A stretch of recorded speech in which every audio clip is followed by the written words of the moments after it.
Hi mga moms, lunch tayo. Ang ulam natin is ginataang tulingan, tapos may kalahating ano nga to, langka. Ginataang langka.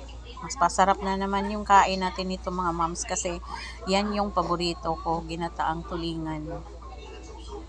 Sa lahat talaga, yan ang paborito ko talaga sa isda. Tapos paksiw, yan, paborito ko rin yan.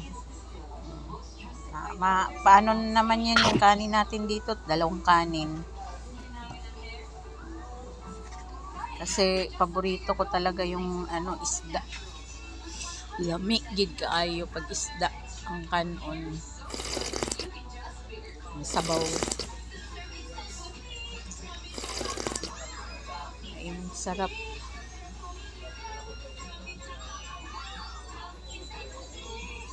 Sarap yung kain natin. Kasi walang lunch, ay walang breakfast, walang dinner. Oh. Di, gitigom na to sa lunch. Pating butuma. Kaya sa lunch lang tayo daghan kaunon. Kasi isang beses lang tayo kumakain.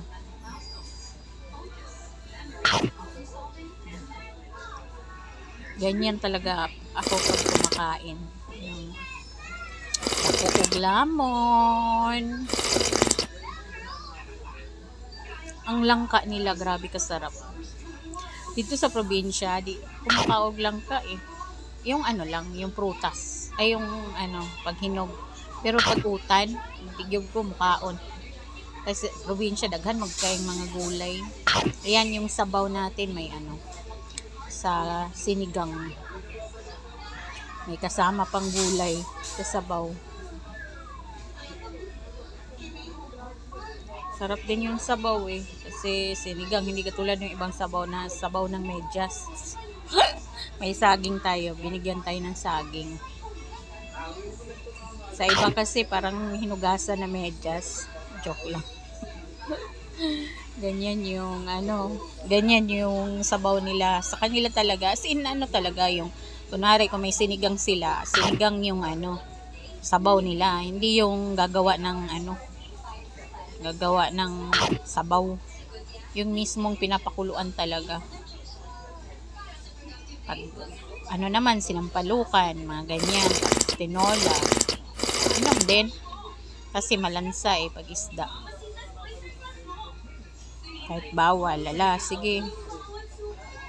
Pag na naman, pag makayayay na naman, kunwari, na naman, diet. Pero alam naman na bawal, syempre, yung bawal, mas masarap yung bawal, di ba? Kinakain, alam bawal. Alam naman sa sarili na bawal, pero iniinom. Yan, saging din. Binigay ni kuya.